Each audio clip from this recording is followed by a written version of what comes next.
Well, you don't know. I don't know. I think we're going to maybe get something, but I want to give them every last chance before decapitation.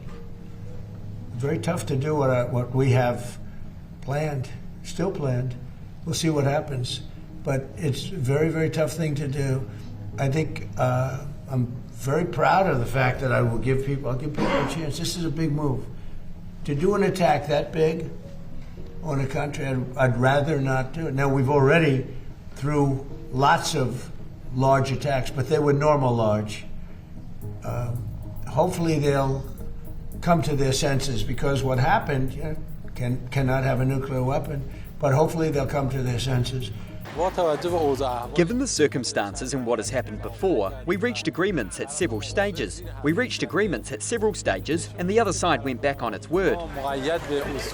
This shows that our counterpart is not bound by legal and moral principles either. Therefore, even if an agreement is reached, there is no guarantee that the other side will continue to abide by it. Are the talks with Iran now off and are airstrikes back on? No, they're on. They're going on right now. It's an amazing thing. We have a little problem with Iran because we have many talks and we'll say we have or we don't have. We're straight about it.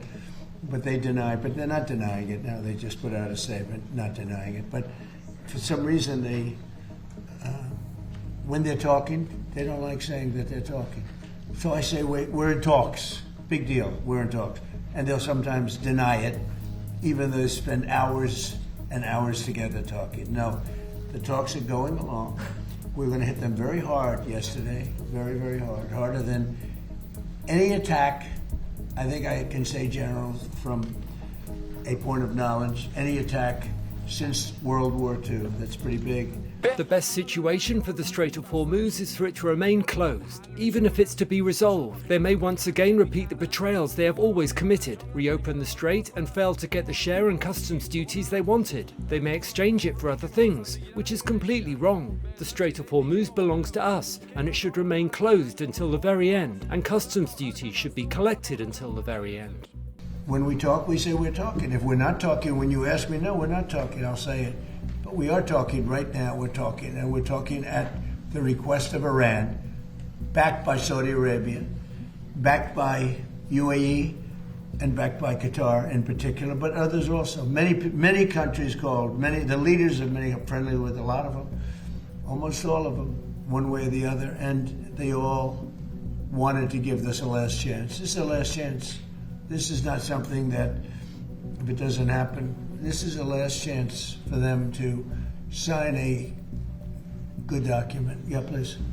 Mr. President, should resign from Congress of the allegations, and you said that you haven't looked at it. Yeah. Have you thought about that? And also, would Iran be willing to return to fully free navigation? It has to be. I'm not going to let them charge. Would you if anybody's going to charge, we'll charge. We're the one that has total control. We have total control. We have a thing called a blockade with his Navy. And that Navy is, they call it a wall of steel, the United States wall of steel.